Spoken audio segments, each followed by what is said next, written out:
Bueno, la sesión pasada estábamos viendo justamente la parte de la emisión privada de monedas.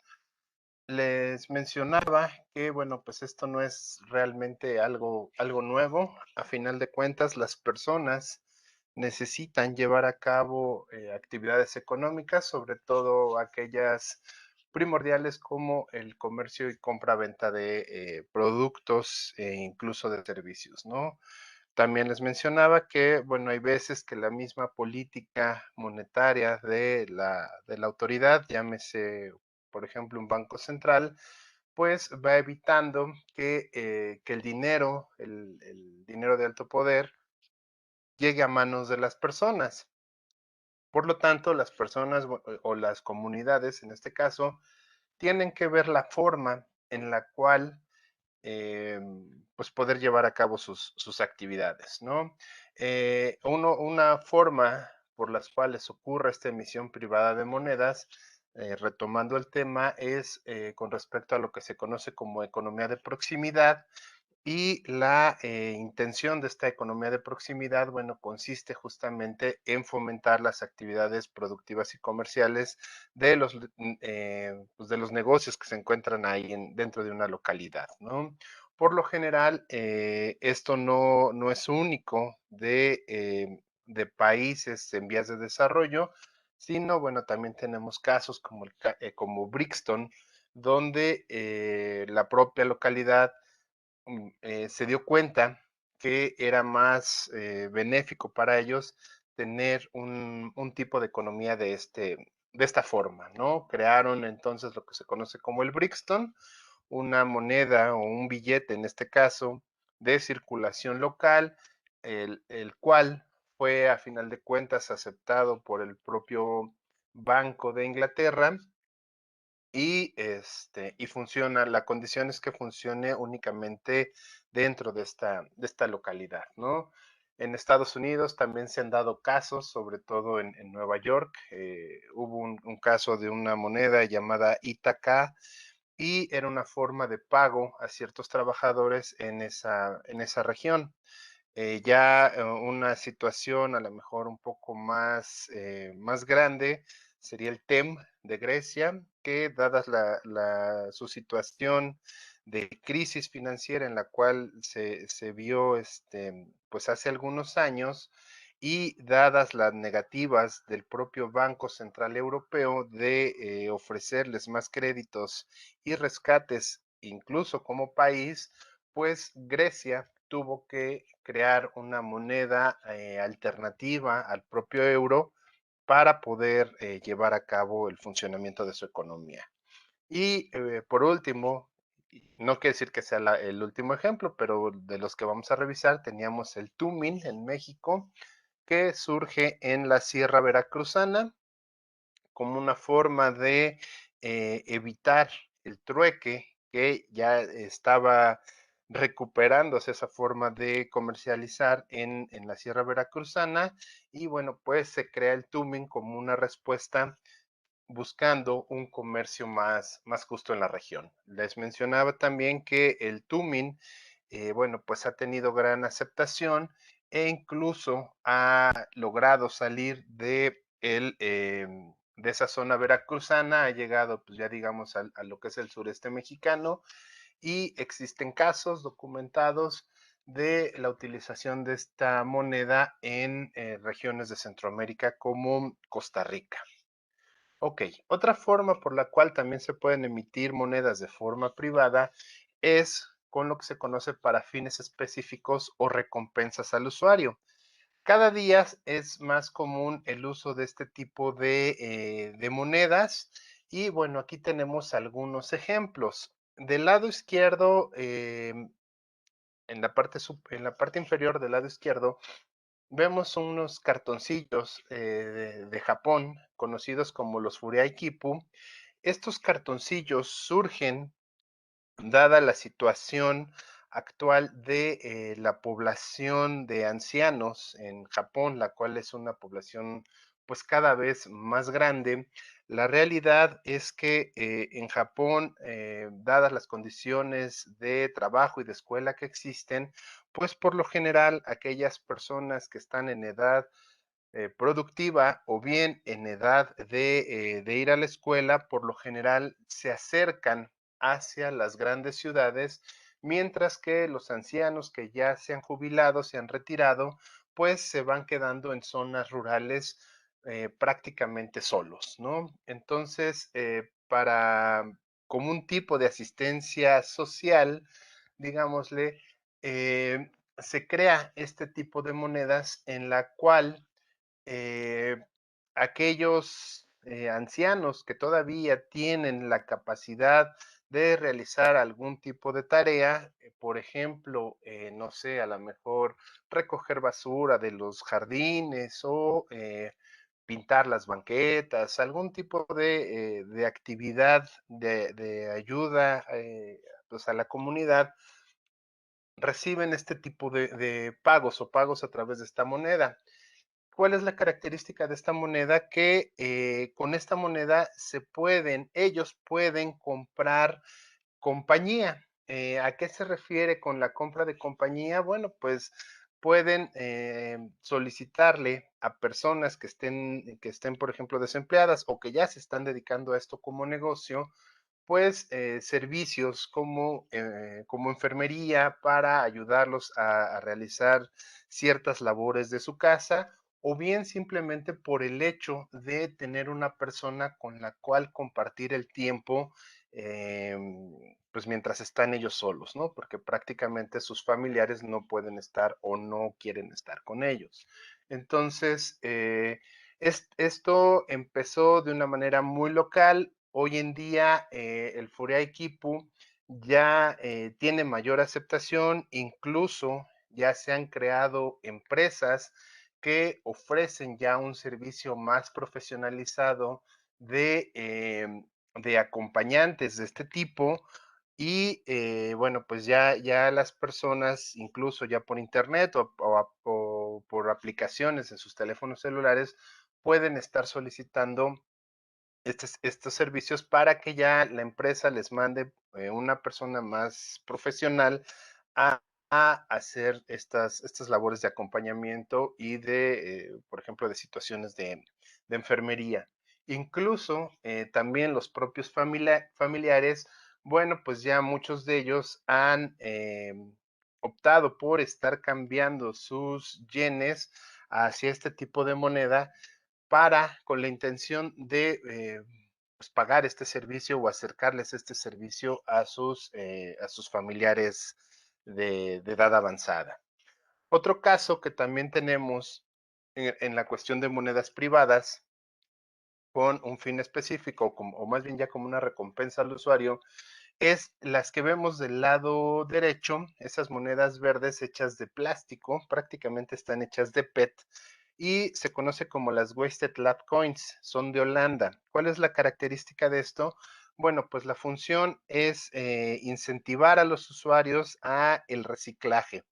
Entonces las personas se acercan a ciertos contenedores y al depositar sus productos de PET o ciertas latas, ciertos productos que se pueden reciclar, la maquinita donde los ponen o bien a los depósitos donde llevan estos materiales de reciclado, pues el pago es a través de estas monedas, de estos tokens hechos de plástico reciclado y estas monedas se pueden utilizar en negocios que las aceptan a cambio, ¿no? Por lo general, aplica, por ejemplo, en cafeterías, en ciertos negocios donde las personas llegan con sus monedas, pueden cambiar cierta cantidad de monedas por un café o por un pastel o por algún tipo de recompensa, ¿no?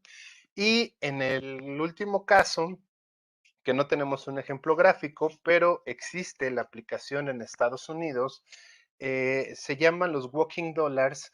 Estos Walking Dollars son prácticamente una aplicación que se descarga en el teléfono celular y la intención es justamente combatir un poco el problema de obesidad que se encuentra hoy en día en ese país. La forma de recompensa consiste en que el teléfono lleva un podómetro y dependiendo cierta cantidad de pasos que los usuarios dan al día, pues van recibiendo recompensas que son pues prácticamente centavos de dólar, pero la intención es que tengan una paridad con el dólar americano.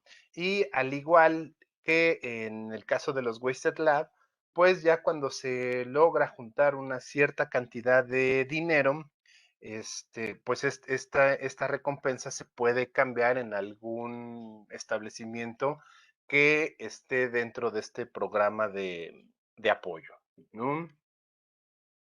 Ok, ahora hablemos un poco sobre la cuestión del surgimiento del dinero móvil y el tema de la inclusión financiera. Hoy en día, ustedes habrán visto tal vez en otras materias que el tema de moda es justamente la inclusión financiera, ¿no? Incluso si nosotros llegamos a veces a ver ciertos anuncios en televisión o en radio, nos hablan mucho de esta palabra de moda, tratar de incluir financieramente a las personas.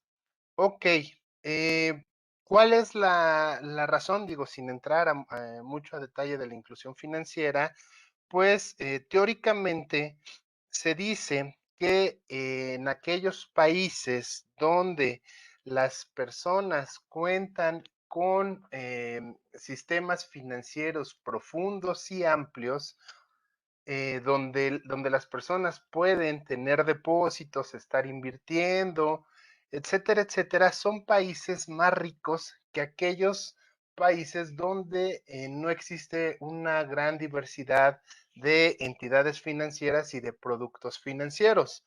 Por lo tanto, la teoría lo que nos dice es que pues los países deben de buscar de alguna forma algún mecanismo para lograr que cada vez haya más personas, sobre todo más adultos, que al menos posean algún servicio financiero, que puede ser una cuenta de depósito, puede ser una inversión a plazo, puede ser la compra de una acción, etcétera, etcétera, ¿no? La teoría nos diría que entonces si nosotros logramos incluir financieramente a más personas, pues estaríamos combatiendo de alguna manera el tema de pobreza. Y esa idea la planteó el Banco Mundial. Hoy en día también es una de las ideas que tiene la propia ONU. Y bueno, pues ya a partir de los 2000, pues esta idea empieza a tomar más fuerza y lo que se busca justamente es tratar de incorporar a los sectores más pobres en esta inclusión financiera. ¿Qué sucedió? La mayoría de los países optaron por una gran solución, que es la primera que tenemos. Consiste justamente en la creación de instituciones non-bank. ¿A qué se refiere este concepto de crear instituciones non-bank? Bueno, consiste en que realmente los sectores pobres son poco atractivos para los bancos comerciales tradicionales.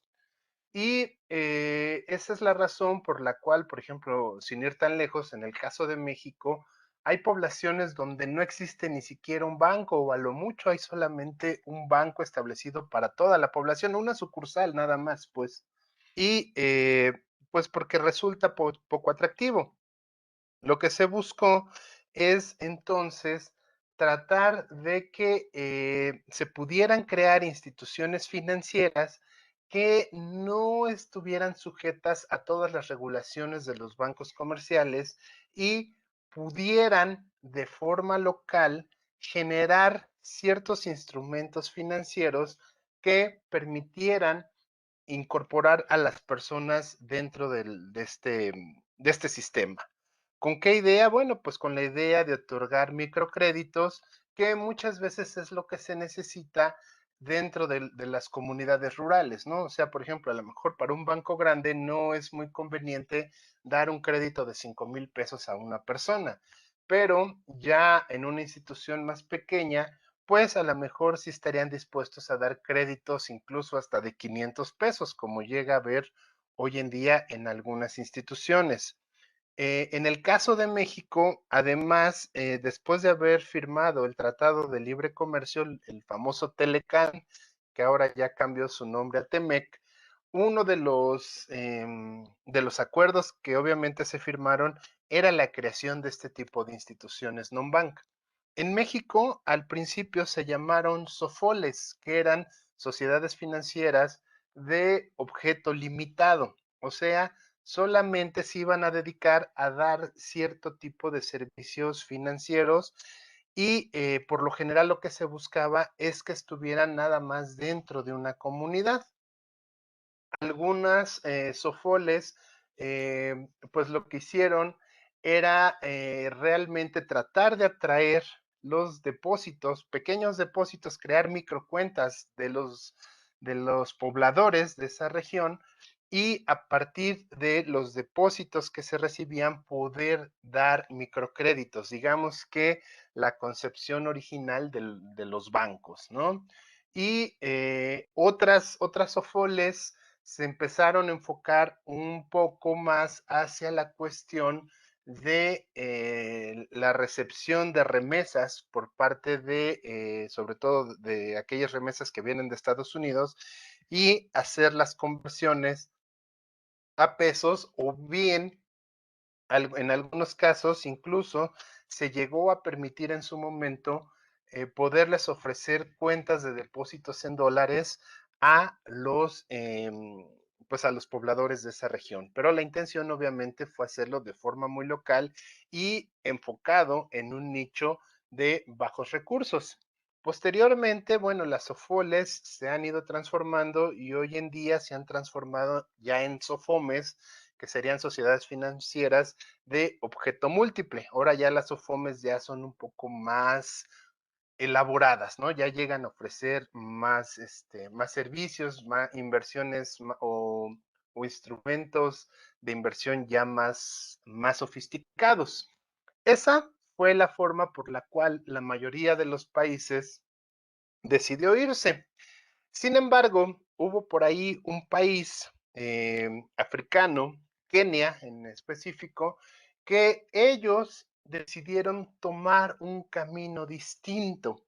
¿En qué consistió su camino? Bueno, pues prácticamente en Kenia las localidades se encuentran muy separadas una de otras y esa razón, ese distanciamiento entre localidades hace difícil la transportación y el flujo del dinero en efectivo. Por lo tanto, digamos que este concepto empieza desde la propia población. ¿En qué consiste? La gente comenzó a darse cuenta que era difícil, por ejemplo, enviarle dinero a sus papás que se encontraban en una población a 3 horas de distancia, pero era posible mandarle saldo a través de sus teléfonos celulares. En algún momento nosotros lo llegamos a utilizar aquí, que era transferirnos saldos a partir de los mensajes SMS, ¿no? Ahí más o menos hacían lo mismo, pero ¿cuál fue la intención?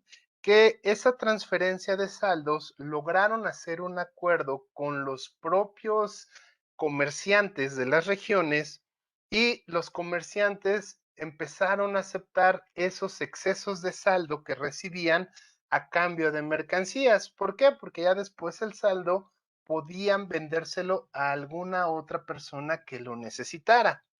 Después, bueno, pues este tipo de economía crece y obviamente el saldo de los teléfonos celulares comienza a convertirse en la moneda de cambio en estas localidades.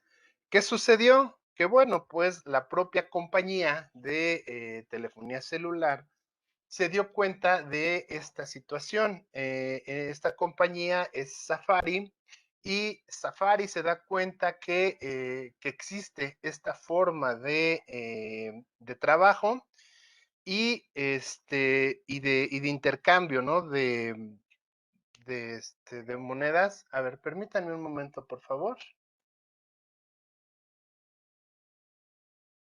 Ok, les comentaba entonces que esta forma de intercambio, la propia compañía de telefonía se dio cuenta de ello y entonces, bueno, pues ellos decidieron monetizar justamente esta situación.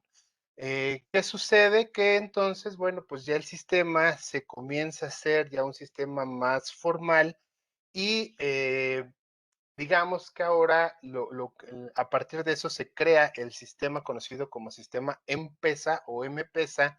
¿Y en qué consiste? Bueno, pues ahora ya las personas pueden acudir a los centros de esta compañía y a partir de ahí llegar con dinero en efectivo, hacer depósitos, señalar a qué usuario se le va a hacer la transferencia de dinero y qué sucede, que al usuario, al receptor de esa transferencia, pues recibe el dinero, recibe un mensaje con una contraseña y esa contraseña puede acudir justamente a las oficinas de empresa de su localidad a canjearlo, ¿no? Ya ahora por dinero en efectivo. Ya el sistema, bueno, pues se ha sofisticado, pero también, bueno, pues el propio sistema ahora ya se ha convertido incluso en una aplicación y ya permite realizar los pagos a través del teléfono celular. ¿Qué es lo atractivo de esto?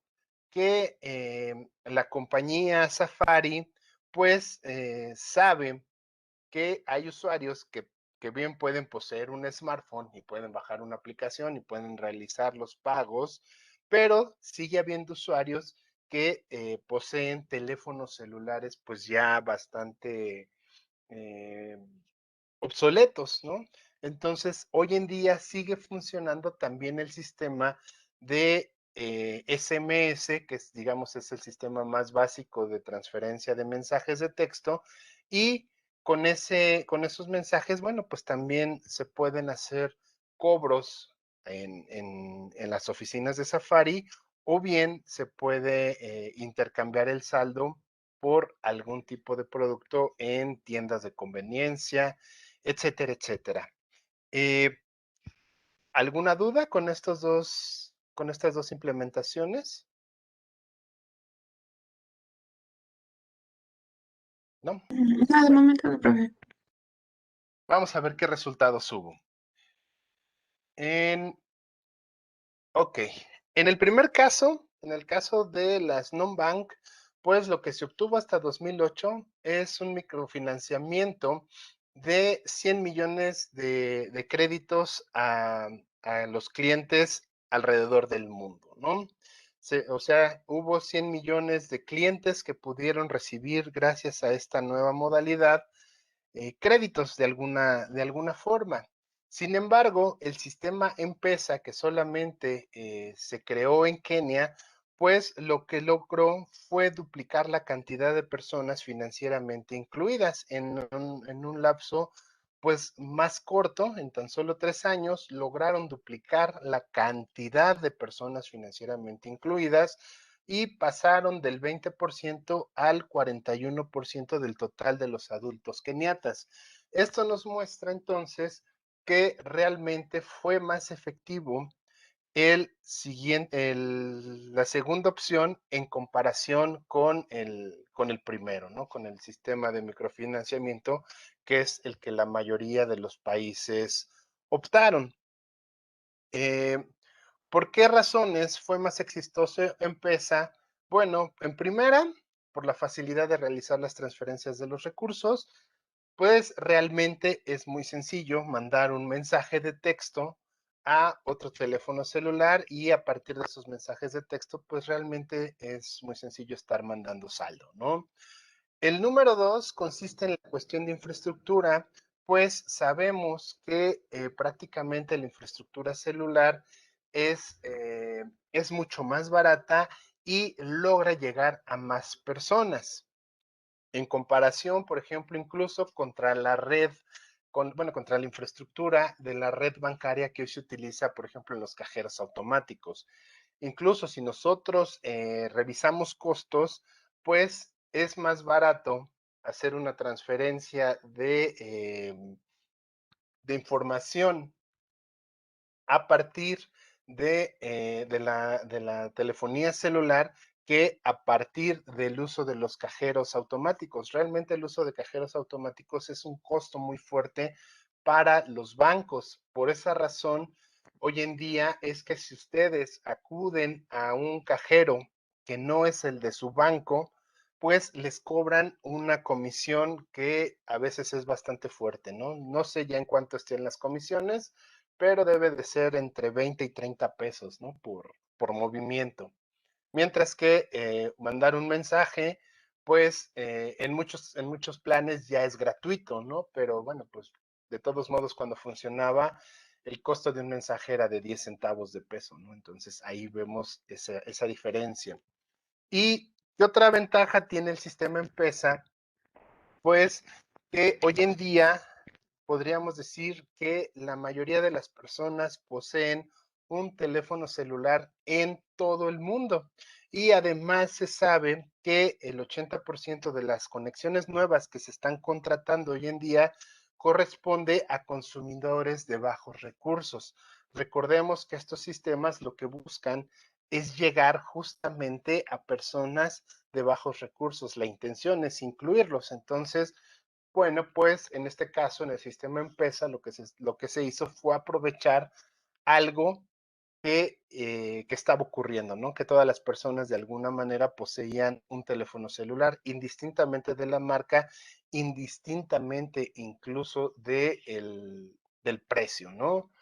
Eh, es más, en estas regiones, en regiones de bajos recursos, incluso en localidades donde no hay energía eléctrica que llegue a los hogares, eh, en estas regiones ya se venden teléfonos celulares o teléfonos móviles que se pueden cargar pues prácticamente con cuerda, ¿no? Tienen una especie de manivela con un dínamo que se hace girar y entonces eso va cargando la pila del teléfono. Ya no es necesario tampoco tener conectados los teléfonos a la corriente eléctrica, ¿no?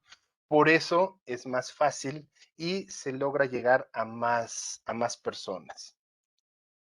Tan es así que el modelo M-Pesa ha sido tan fructífero y tan eficiente que las mismas instituciones bancarias se han visto obligadas a adoptar ese modelo. ¿Por qué? Bueno, pues nosotros debemos de recordar que obviamente va a estar de por medio en cualquier tipo de negocio y sobre todo en un negocio bancario, la reducción y eliminación de costos fijos, ¿no? Entonces, adoptar este nuevo modelo, pues les va a permitir justamente eso. Y además, si hoy revisamos hoy en día, muchos bancos, por ejemplo, en el caso mexicano, muchos bancos han comenzado ya a cerrar sucursales y han empezado a motivar a partir de anuncios o de promociones a las personas a ya utilizar más la aplicación del teléfono celular, ¿no? Ya muchos de ellos utilizan frases como, ya no es necesario que vayas a la banca cuando la puedes tener en tu casa, ¿no? Ya no es necesario que vayas al banco cuando aquí desde tu teléfono puedes revisar tu saldo, puedes realizar transferencias, puedes hacer compras en línea, puedes pagar lo que tú quieras, ¿no? Hasta el súper ya lo puedes hacer en línea. Entonces, eso pues ha generado, obviamente, que los bancos puedan empezar a desistir de sus propias sucursales, que a final de cuentas es un costo muy grande, y también comenzar poco a poco ya con la reducción de los cajeros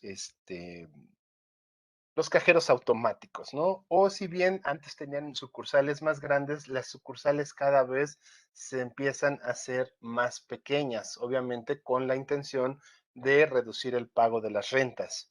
Eh, Además, bueno, pues una adopción del sistema móvil lo que hace es transferirle los costos a las compañías de telefonía celular y al cliente.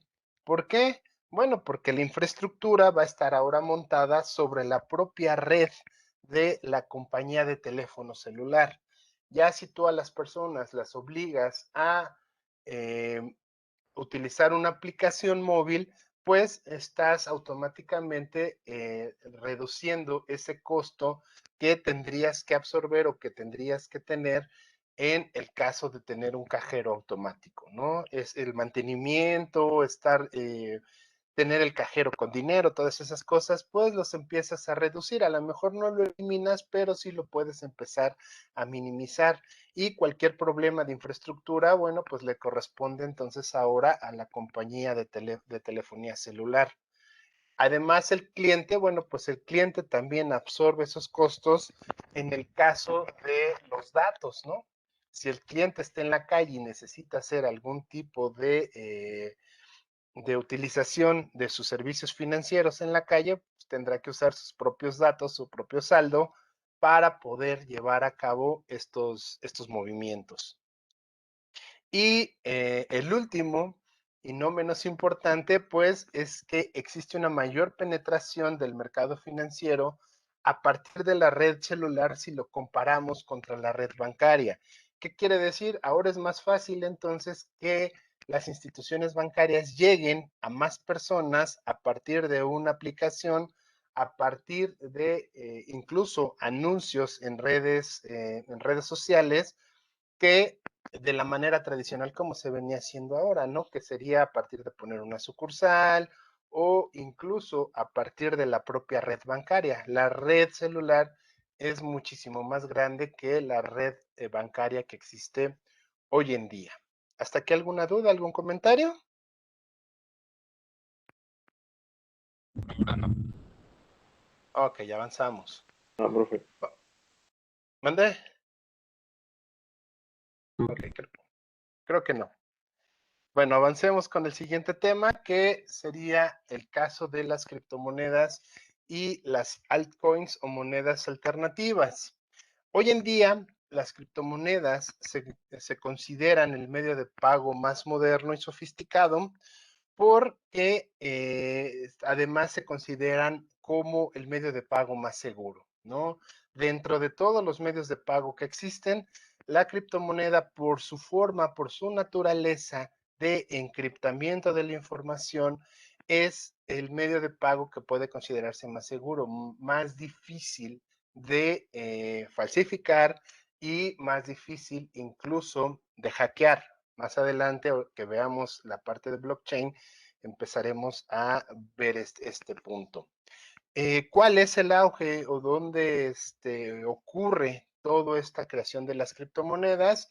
Pues mencionábamos ya desde la sesión anterior que ocurre en 2009 cuando alguien o alguienes de nombre Satoshi Nakamoto deciden poner ya a funcionar su propia idea sobre un Bitcoin. Yo les había mencionado que este tal Satoshi había creado un artículo donde mencionaba que era posible, dadas las condiciones tecnológicas que existían ya en ese momento, era posible ya crear un dinero que no fuera respaldado por un banco central, dado que el banco central y el gobierno ya habían perdido toda credibilidad, pues ahora sí ya era posible crear dinero hecho por la propia gente y con las intenciones de funcionar y de tener un valor estable a lo largo del tiempo. ¿Qué sucedió? Bueno, cuando Satoshi saca este artículo, pues los comentarios por el lado de los financieros, pues fue prácticamente que eso era una idea imposible de llevar a cabo, que a fuerza era necesario tener un ente regulador como era el Banco Central, y la respuesta por parte de la gente de informática y de sistema fue que pues estaba bien argumentado técnicamente, pero había un problema. ¿Cómo se iba a hacer que las personas estuvieran dispuestas a darle mantenimiento a este dinero de manera gratuita. ¿Cómo iba a funcionar ese sistema de motivar a la gente a darle mantenimiento al propio sistema? Si bien el propio artículo lo que nos menciona o lo que menciona en ese punto es justamente que aquellas personas que les van a dar mantenimiento a la plataforma, pues van a tener la capacidad de estar recibiendo periódicamente algún tipo de pago en bitcoins. Obviamente la respuesta pues fue que esta moneda que no tenía en sí un valor establecido, pues pocos estarían dispuestos a estar trabajando por ello, ¿no? Sin embargo, bueno, pues hubo personas que del ambiente de la informática y de sistemas que a pesar de eso, bueno, pues estuvieron dispuestos a trabajar en la idea de Satoshi y lo hacían pues prácticamente en sus ratos libres, ¿no? A ver qué funcionaban. Incluso el propio Satoshi fue quien comenzó, al ver que no tenía respuesta por parte de nadie, pues fue el propio quien comenzó a minar, como se llama en este argot, los primeros bitcoins. ¿Sale? A continuar con su idea, siempre esperanzado en que en algún momento iba a tener la demanda necesaria o la aceptación necesaria por parte de la sociedad. Así se mantuvo prácticamente un año y fue justamente en 2010 cuando en Nueva York surgen las primeras casas de cambio experimentales, casas de cambio que se dedicaban a estar haciendo intercambios entre divisas, pues por ahí se enteraron que existía esa moneda del Bitcoin y les llamó la atención y dijeron, bueno, vamos a ver si es que hay alguien de nuestros inversionistas que estén dispuestos a comprar este tipo de moneda nueva que no nos queda muy claro qué es. Cuando estas casas de cambio empiezan a cotizar los bitcoins, el precio de lanzamiento es de 7 centavos de dólar por unidad. Entonces, bueno, pues hicieron ahí el mercado, lo empezaron a cotizar de manera experimental en Forex y se comenzó a dar cuenta que poco a poco esta moneda empezó a tener cierta aceptación. Tan es así, tan han empezado a tener aceptación por parte de las personas el Bitcoin, que hoy en día un Bitcoin está cotizado en $39,000 por unidad. Aquí entendemos entonces por qué eh, comenzaron a surgir los nuevos millonarios, ¿no? Muchas de estas personas que compraron Bitcoins en 7 centavos, pues hoy en día esos bitcoins están convertidos a $39,000, ¿no? Conforme empieza entonces esa aceptación del bitcoin, conforme la gente empieza a darse cuenta de alguna manera que es algo que está de moda y además empiezan también a aceptar esa idea de que el gobierno ya no es tan confiable y bueno, hubo casos, por ejemplo, no sé si ustedes recuerden, fricciones, cuando llega Trump a la presidencia, de lo primero que empieza a suceder son fricciones con Corea del Norte. Algunos eh, especialistas comienzan a mencionar que esta fricción con Corea del Norte podría llevar a la creación de una tercera guerra mundial. Afortunadamente, bueno, pues nada más quedó en fricciones, en dimes y diretes, pero estas situaciones alteraron los mercados y hubo personas que consideraron que esto empezaría a debilitar al dólar americano. Por lo tanto, muchas inversiones que se encontraban en dólares comenzaron a pasarse a bitcoins con la esperanza de mantener justamente esa reserva de valor. Ok, el Bitcoin entonces empieza a subir su precio y esta aceptación pues genera a su vez, que se empiecen a crear monedas alternativas al Bitcoin y sobre todo muchas de ellas empiezan a surgir ancladas a el precio del Bitcoin. ¿Por qué?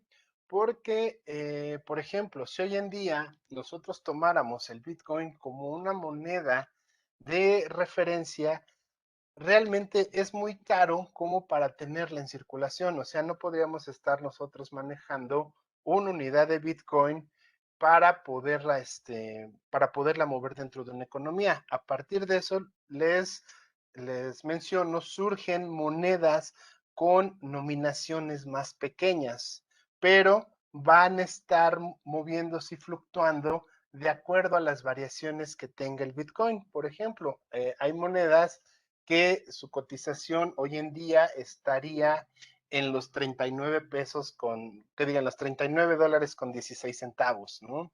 Y obviamente, bueno, pues una moneda que vale $39 es muchísimo más fácil de comerciar que una moneda que vale $39,000, ¿no? Y bueno, pues también muchas de ellas ya después, posteriormente, cuando los propios desarrolladores entienden cómo funciona la blockchain, comienzan a darle características distintas a las que tiene un Bitcoin. Un ejemplo, hoy en día existe una moneda que se llama Litecoin y la ventaja que ofrece Litecoin, que surgió en un principio como una moneda alternativa, lo que ofrece ahora es una capacidad de respuesta eh, a la mitad de la capacidad de respuesta de un Bitcoin. Eso también lo vamos a ver más adelante, pero por ejemplo, hoy en día un Bitcoin se tarda 10 minutos en realizar un bloque, en llevar a cabo todas las transacciones que existen. Mientras que Litecoin va creando los bloques ya a la mitad, en 5 minutos. Cada 5 minutos se va creando un bloque nuevo y eso, lo veremos más adelante, va a hacer que sea un sistema incluso más eficiente. ¿Hasta aquí alguna duda, algún comentario? Todo bien. Sí, profesor. Ok. ¿Qué pasó? Bueno, es un comentario. Hace Ujú. poco leí un paper acerca del blockchain y la economía en general y comentaban que más bien, o sea, la parte negativa, la parte porque los gobiernos no querían aceptar este tipo de monedas es que una de las herramientas de política monetaria es la emisión de dinero. Entonces, con Ajá. el blockchain y con las criptomonedas, este instrumento iba a quedar como obsoleto, por así decirlo. Entonces, que ese era el por qué los gobiernos en ocasiones, en vez de aceptar la emisión de criptomonedas o el blockchain, iban a tratar de poner trabas legales para no el uso. Ok, sí, efectivamente. Una característica de lo que menciona Satoshi justamente en el artículo es la emisión, ¿no? Es más, Satoshi lo hace basándose en Hayek, que era lo que ya habíamos visto también. La crítica mayor es que como los bancos centrales emiten el dinero que quieren o que necesita el gobierno de acuerdo a cómo esté la posición de los bancos centrales, pues esa emisión extraordinaria de billetes y monedas, de acuerdo con esta teoría, lo único que genera es inflación. Por lo tanto, cuando Satoshi pone en práctica ya su moneda, su Bitcoin, pues lo que va a hacer es justamente limitar la oferta. Hoy en día, en el caso de Bitcoin, el máximo de Bitcoins que se van a poder emitir van a ser 21 millones. Y conforme pasan los días y los años, la liberación de esos bitcoins va siendo cada vez más pequeña y más restringida y más difícil. ¿Qué quiere decir? Por ejemplo, al día de hoy debe de haber más o menos emitidos 18 millones de bitcoins, pero se pretende que el Bitcoin 21 millones salga hasta el año 2040. ¿Qué quiere decir? Que entonces, conforme va pasando el tiempo, ya después irán saliendo solamente fracciones de Bitcoins. Al principio salían, cada bloque emitía, no sé, 50 Bitcoins, después se fue reduciendo a la mitad y así fue reduciéndose hasta que, por ejemplo, hoy en día tengo entendido que cada bloque emite 4 bitcoins nada más. Pero después de un lapso, eso se reduce a la mitad, entonces ya nada más serían 2, ya después nada más sería 1, ya después serían 50 centavos, y a final de cuentas es un algoritmo que está programado justamente con la intención de que el último bitcoin se emita hasta 2040. Eso lo que está haciendo es controlar la oferta y desde cierto punto está logrando que mantenga su estabilidad. Por eso es que el precio ahorita está en 39,000 pesos. ¿Por qué? Porque están apostando justamente a las libres fuerzas del mercado, ¿no? Ahí se está oferta contra demanda. Si la demanda es muy grande y el bien es escaso, entonces el precio tenderá a subir. Y como bien menciona su compañera, bueno, pues ese es un instrumento de política monetaria que los bancos centrales difícilmente van a aceptar, ¿no? Dejar que se vaya. Por esa razón es que vemos que la noticia de la semana ha sido justamente que El Salvador ha sido el único país que ya decidió adoptar el Bitcoin como moneda de curso legal. Pero ¿por qué lo hizo El Salvador y no lo han hecho otros países? Justamente porque El Salvador no posee en sí un banco central ya desde hace mucho tiempo. Antes estaba dolarizado, antes dependían justamente de la oferta de dólares que les mandaba la propia Fed y ellos ya distribuían esos dólares a partir de una caja, no de un banco central. Entonces, bueno, pues ellos ya decidieron dejar de usar el dólar y ahora buscar adoptar la idea del Bitcoin, considerando que el Bitcoin es una moneda fuerte y estable. Habrá que ver cuáles son las repercusiones de todo esto, ¿no? Que sinceramente yo lo veo muy arriesgado. Y bueno, como yo, varios vemos que eso fue muy arriesgado por parte de El Salvador, pero habrá que ver qué, qué les depara ese futuro, ¿no? ¿Sí quedó claro? ¿Alguna otra duda? ¿Algún otro comentario? Bueno, es un comentario complementario a lo que mencioné. De hecho, Ujú. lo que mencionan que al final el dinero que tenemos es, o bueno, al ser fiduciario, es un dinero que está como, ya no tiene, ya no tiene el valor oro, ahora el valor es la deuda. Entonces, al final, eso es dinero más especulativo de lo que es una moneda electrónica en estos momentos. Porque al final, por ejemplo, en los Bitcoin y en las monedas, en las criptomonedas en general, existe un contrato inteligente que tiene una estructura, pues, mejor elaborada que el dinero fiduciario ya en este momento. Sí, sí, de hecho, pues el dinero fiduciario está basado en la confianza, ¿no? En este caso, pues tiene valor porque existe una confianza justamente en la institución, que era lo que les mencionaba, ¿no?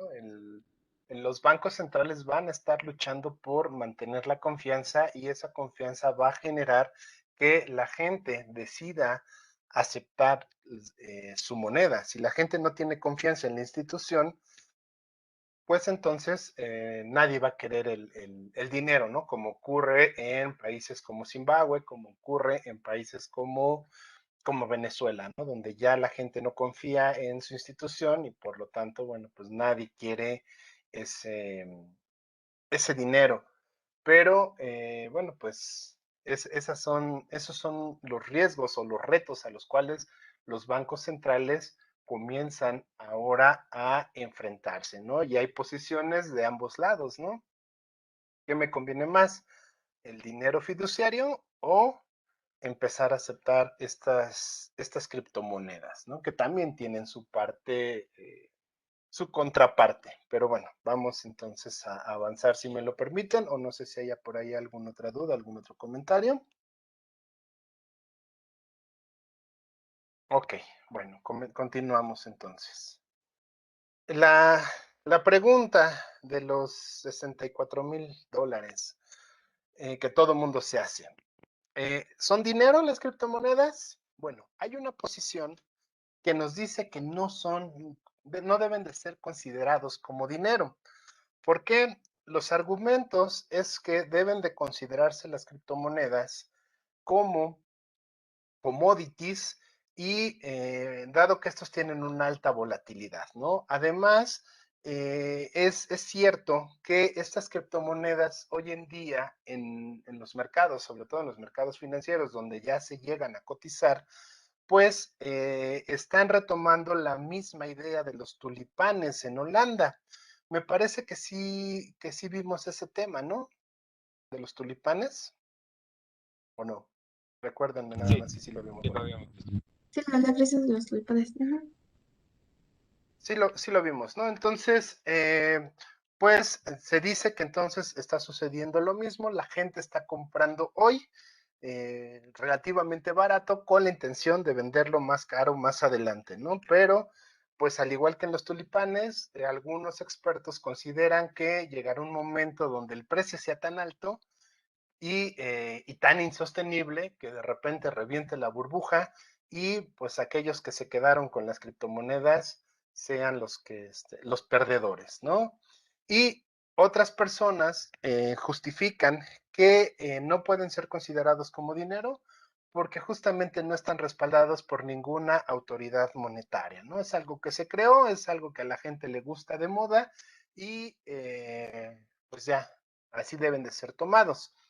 Incluso en México, cuando esto comienza por ahí del 2013, bueno, ya a tener más forma, más fuerza, el entonces gobernador del Banco Central, que era Agustín Carstens, le preguntaron. Estas fueron algunos de sus justificaciones y él decía que, bueno, pues era algo pasajero, algo de los entonces llamados hipsters y que, pues había que dejarlo pasar, ¿no? Que no había que ponerle mucha atención. Algo interesante es que Carstens, bueno, pues ya deja el Banco de México, se va al Banco de Pagos Internacionales y ahora estando al frente de ese Banco de Pagos Internacionales, pues lo más raro, extraño, chistoso, como quieran decirle, es que Carstens ha creado ya ahora una comisión de investigación sobre criptomonedas y su beneficio hacia la sociedad, ¿no? Quiere decir que entonces ya el discurso ha cambiado en algunas de estas personas, ya se dieron cuenta que no fue algo pasajero, que es algo que ahí sigue y que en algunos casos incluso ha llegado a crecer, ¿no? Eh, otras personas, otra posición teórica nos dice que sí debemos de considerar a las criptomonedas como dinero. ¿Por qué? Porque van a cumplir con las funciones de medios de pago de forma eficiente y con menores costos. Además, van a cumplir con todas las características que tiene el dinero tradicional. O sea, hoy en día una criptomoneda es durable, es transportable, puede ser divisible, incluso una criptomoneda es más divisible que el propio dinero del Banco Central. ¿Por qué? Porque el dinero del Banco Central hoy en día nada más se puede dividir hasta centavos y no hasta todos los centavos, ¿no? Ya hoy en día me parece que, por ejemplo, aquí en México, la moneda más pequeña de curso legal es la de 10 centavos, pero no tenemos una moneda de centavo, por ejemplo. Mientras que en el caso de un Bitcoin se puede dividir y se pueden llevar a cabo transacciones de Bitcoins hasta por 28 cifras después del punto decimal, ¿no? Entonces, el Bitcoin se puede particionar o pulverizar hasta 27 posiciones después del punto decimal, que no sabría decirles cuál es el número exacto, pero lo puede hacer, ¿no? cumple además también con las características de ser homogéneo, o sea, cualquier Bitcoin es igual o cualquier criptomoneda es igual en todos lados, cosa que incluso el dinero físico muchas veces no llega a serlo, y sobre todo es de emisión controlada. En este caso, la emisión controlada no la lleva a cabo un ser humano como ocurre con el dinero tradicional, ¿no? Con el dinero de alto poder. En este caso, la emisión controlada la está llevando a cabo un propio algoritmo. Y además de poseer con estas características, las criptomonedas tienen características que el dinero tradicional no posee, que son la trazabilidad y la programación. ¿A qué se debe esto? Y también esta es una razón por la cual no ha sido tan bien aceptada por los gobiernos. Ahorita les explico, o ahorita van a empezar a entender por qué. Trazabilidad, ¿en qué consiste?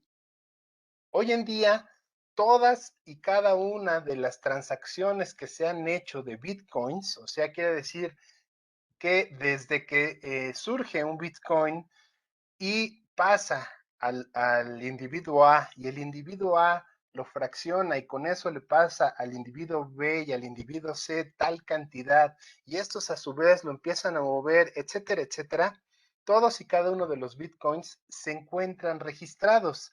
¿Qué quiere decir? Que, bueno, y aparte en Bitcoin, la información es pública. Entonces, quiere decir que uno podría llevar a cabo toda una línea de trazabilidad para saber por cuántas manos y en qué momentos ha pasado un Bitcoin o una fracción de Bitcoin por distintos usuarios. Mientras que el dinero tradicional no es capaz de hacerlo. Hoy en día no sabemos por qué manos ha pasado un billete que nosotros podríamos tener en nuestra cartera. A lo mejor sabemos el que nos lo dio, pero no sabemos quién se lo dio a su vez a esa persona, ni en qué momento salió el billete, ¿sale? Entonces, esa es una característica que tienen todas las criptomonedas. Hay algunas que incluso ya le solicitan al usuario que se registre, que dé ya más datos y entonces ahí esa es una intención de evitar justamente problemas, por ejemplo, de lavado. Ya si dice a qué personas les ha pasado y en qué momento y aparte para qué lo utilizaron, bueno, pues entonces ya se puede tener toda esa trazabilidad. Y número 2, poseen la característica de programación. ¿En qué consiste? Vamos a hacer un ejemplo y eso se le ha querido vender a los gobiernos y obviamente los gobiernos no lo han aceptado. ¿Por qué? Vamos a suponer que ustedes hoy en día, no sé, el municipio donde viven o la alcaldía donde viven les cobra un predial, ¿no? Y en ese predial, hoy en día lo que se podría hacer es decirles, ok, les voy a cobrar 1,000 pesos de predial y el 10% se va a destinar a alumbrado público, el 20% a repavimentación, no sé, un 30% en áreas verdes, etcétera, etcétera, ¿no? Hasta cubrir un 100% de esos 1,000 pesos que tú me estás pagando de predial. Hoy en día, pues aunque nos lo digan, nosotros tenemos que pagarlo y a final de cuentas es el gobierno el que decide cómo utilizar esos recursos que recibe a partir de los impuestos. Pero con una criptomoneda lo que se puede hacer es justamente programar y etiquetar el uso de los recursos. ¿Qué quiere decir? Que entonces, si el gobierno aceptara una criptomoneda y me dijera, me vas a pagar 1,000 pesos, pero el 10% se va a ir alumbrado, ¿qué va a suceder? Que entonces ese 10%, en este caso estos 100 pesos que se irían alumbrado, solamente podrían utilizarse cuando el gobierno demostrara que los va a utilizar para alumbrado. Ya no habría entonces un desvío de fondos. Y si me dijo que el 30% era para áreas verdes, pues entonces mientras a mí no me demuestre que efectivamente se está utilizando ese dinero para saneamiento de áreas verdes o creación de áreas verdes, ellos no podrían utilizar ese dinero. Les repito, las criptomonedas permiten justamente esa programación. ¿En qué consiste? que yo hago el envío de los 1,000 pesos y al gobierno le dice, ok, ya están los 1,000 pesos. Ahora demuestra que esos 1,000 pesos se van a repartir de acuerdo a a cómo lo negociamos. Y si no, no hay posibilidad de que tú lo utilices de otra forma. Estas razones, obviamente, pues ya no son tan alentadoras para los gobiernos hoy en día, lamentablemente. ¿Alguna duda, algún comentario? ¿Ya se empezaron a hacer ustedes una idea de si entonces es dinero o no es dinero? Eh, Bueno, Nada más creo que faltaría la característica básica, ¿no? Bueno, cuando estábamos viendo lo del dinero, dijo que algo esencial es que tenía que tener un valor estable y eso todavía no lo cumple el Bitcoin. ok, exactamente. Ahora lo único que nos falta es justamente la estabilidad del valor, ¿no? Y justamente aquí con esto podemos nosotros comprobar que entonces la propia teoría no está siendo aplicada realmente como debiera de ser, ¿no? Hace, no sé, me parece 2 clases que veíamos justamente el modelo de metas de inflación, hablábamos sobre la libre flotación de la moneda que debían de cumplir todos los países. Y yo les mencionaba, no todos los, es más, yo creo que ningún país es libre flotador. ¿Por qué? Porque inconscientemente saben que tener una moneda libre flotación generaría en un mercado tan cambiante y tan volátil justamente este tipo de variaciones, como ocurre en Bitcoin. Como en Bitcoin no hay quien controle la emisión ni la valoración debido a que se encuentra justamente a las libres fuerzas del mercado. Por eso es que hoy un Bitcoin vale $39,000 y mañana probablemente valga 50,000 y pasado mañana valga 10,000, ¿no? ¿Por qué? Porque se encuentra en libre flotación, no hay quien lo controle.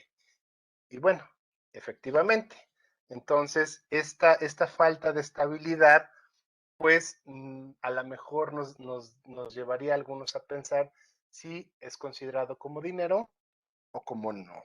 Y bueno, no nos debemos de frustrar porque hoy en día no se ha llegado a ningún tipo de solución, ¿no? Todavía hay teóricos que dicen que sí, todavía hay teóricos que dicen que no, pero bueno, yo ahí lo pongo, a lo mejor en algún momento alguno de ustedes logrará darle una respuesta satisfactoria a este dilema. Ok, vamos a avanzar entonces. ¿Cómo se encuentra el mercado o cómo ha evolucionado el mercado de criptomonedas y altcoins hoy en día? Pues nada más para que nos demos una idea, en 2013 todo el mercado de criptomonedas valía 1.6 mil millones de dólares.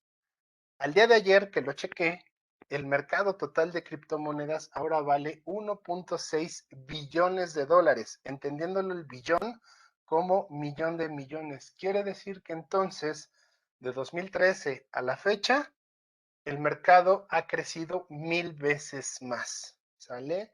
Y hoy en día existen 10,411 tipos distintos de criptomonedas. A lo mejor nada más conocemos 5, pero en realidad existen 10,411 tipos distintos de criptomonedas. Aquí está una gráfica que nos muestra justamente la relación porcentual del tipo de monedas que existen hoy en día. Si ustedes observan, a principios de 2013, pues el Bitcoin era la moneda predominante, se encontraba por arriba del 80%, muy cercano al 90%, pero conforme fueron pasando los años, sobre todo ya por ahí de 2017, el Bitcoin empezó a perder terreno, comenzó a existir mayor competencias de monedas y bueno, pues ahí van las demás monedas tratando de quitarle esa mayoría, ¿no? Incluso al día de ayer el Bitcoin ya nada más representaba, que digo, de todos modos sigue siendo una mayoría muy grande, el 40 y casi el 45% del total de las criptomonedas y le sigue el Ethereum con apenas el 18%, ¿no? Ya otras monedas como por ejemplo el Dogecoin o el Dogecoin, como lo quieran llamar, pues apenas representa el 2.6, el Ripple el 2.52 y bueno, pues otras monedas que yo no conocía, ¿no? Como el Binance Coin y el US Coin y el Polkadot, esas monedas yo no las conocía, ¿no? Y ya el resto de las monedas, las otras 10,000 monedas restantes, pues apenas representarían en su conjunto un 18% del total de monedas, de criptomonedas y altcoins que existen hoy en día. ¿Qué estamos viendo? Bueno, con sus dimensiones guardadas y obviamente manejándolo como un mercado emergente y aparte todavía, pues lo que empezamos a ver es justamente aquella situación de lo que nos comentaba un poco Hayek, ¿no? O de lo que visualizaba un poco Hayek. O sea, ya está en un mercado en competencia perfecta y aquellos que logran tener la mayoría del mercado, pues buscarán justamente mantenerse. Aquellos nuevos que vayan entrando tratarán de competir de alguna forma con algún diferenciador o en cuestiones de calidad, como es el caso de Ether. Ether o Ethereum ha ido subiendo poco a poco su participación a partir de lo que ahora conocemos como los NTFs, los tokens no fungibles o no perecederos. ¿Por qué? Porque están basados en la creación de contratos, que también vamos a ver ahora con el tema de blockchain, ¿no? Y XRP, que es Ripple, también es una moneda que se ha creado con una característica específica. Ellos no buscan colocarse en un mercado para sustituir una divisa. Lo que Ripple busca en sí es justamente dedicarse a eficientar las transferencias electrónicas, sobre todo de cuestión intercontinental, ¿no? Poder hacer más fácil la transferencia de recursos de, por ejemplo, de América hacia Europa o de América hacia Asia. ¿Y en qué consiste Ripple? Bueno, pues es muy sencillo. Bueno, es sencillo de explicarlo. Consiste en que, por ejemplo, si ustedes van a comprar algo en Francia y necesitan hacer la transferencia, lo pueden hacer a través de Ripple. ¿Qué quiere decir? Que ustedes ven cuál es la cantidad de pesos que se necesitan para hacer el depósito en Francia y ustedes esos pesos los convierten a Ripples, los Ripples llegan a Francia y la persona que está en Francia al momento de recibir los Ripples hace un cambio a euros de manera instantánea, ¿sí? Entonces, aquí lo único que está sucediendo es que se utiliza justamente la plataforma de Ripple para poder hacer esa transferencia de recursos en cuestión de segundos, a lo mucho de minutos, en comparación con una transferencia que hoy en día muchas veces llega a tardarse hasta 30 días, ¿no? Si ustedes hoy en día quieren hacer transferencias de manera tradicional de pesos a euros o de mandar dinero de aquí a Francia o viceversa, muchas veces esa transferencia llega a tardar incluso hasta 30 días. Ok, ¿hasta aquí alguna duda, algún comentario? ¿Vamos bien? Todo bien, profe. Sí, todo bien, Perfecto. gracias. Ok, vamos a ver entonces por qué las criptomonedas han aumentado tanto la valorización de su mercado. Bueno, pues las razones es porque cada vez existe una mayor aceptación por parte de particulares e incluso de gobiernos a nivel mundial, ¿no? Ya tenemos el caso de El Salvador, que ya abiertamente tomó al Bitcoin como su moneda. En el caso de Japón, Japón también acepta ya el uso de Bitcoin para el pago de transacciones. Ya es una moneda que se puede utilizar como moneda de curso legal. Si bien el yen sigue siendo la moneda del gobierno, bueno, pues ya se comienzan a aceptar ciertas transacciones en Bitcoin. De hecho, la empresa Sony creó una tarjeta de crédito que mantiene saldos en Bitcoins, y esa tarjeta de crédito se utiliza ahí en Japón para realizar cualquier tipo de compras sin ningún problema. Países como Alemania están tomando en cuenta o considerando si es posible que su reserva de divisas incluir al Bitcoin también como una reserva de divisas, ¿no? China, bueno, pues ha sido un país bastante polémico, bastante raro, de acuerdo a lo que les ha convenido. Ha habido momentos en los que acepta la libre circulación del Bitcoin, pero después llega momentos donde se echa para atrás e incluso condena a las personas que se dedican a la minería y al uso de Bitcoins dentro del territorio, ¿no? Entonces, bueno, China sí ha sido muy drástico, se ha ido cambiando. Los demás países, bueno, pues están así como entre aceptarlo, como entre dejarlo, o como mejor no hacer mucho ruido, a ver si de alguna manera se arregla, ¿no? En el caso de México, pues tenemos lo que se conoce como la ley, bueno, se conoce extraoficialmente como la ley FinTech, y ahí lo único que nos dice, bueno, pues es que no está permitido el uso de casas de cambio para la compra y venta de cualquier tipo ellos lo consideran como un activo virtual. Y hasta ahí se queda la ley. Sin embargo, bueno, pues como la ley es muy escueta, tiene muchas lagunas, pues hoy en día ha permitido que de todos modos tengamos algunas casas de cambio, como podría ser Bitso, como podría ser el propio Binance, o como podría ser Volavit, ¿no? Son como que las empresas más representativas en México. También porque ha crecido tanto la valorización de las criptomonedas, bueno, pues sí, no podemos dejar de lado la idea del tulipán digital, ¿no? Sí es un mercado muy especulativo, sí existen muchas personas que hoy en día compran criptomonedas con la intención de venderlas más caras el día de mañana, ¿no?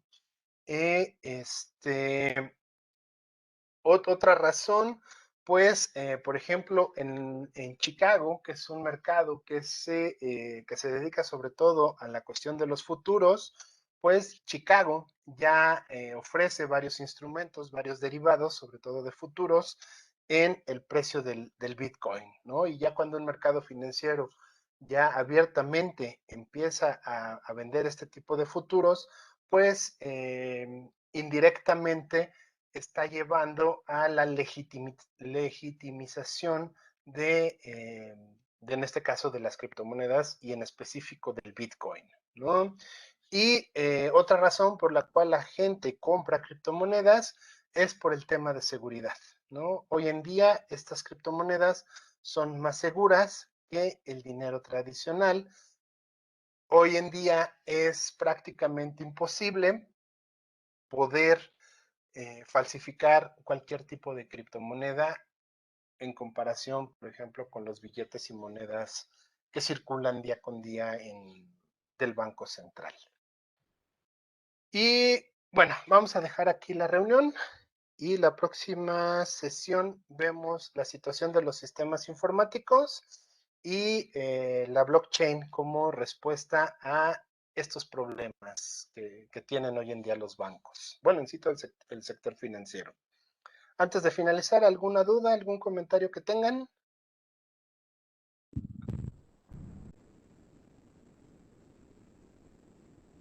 Ok.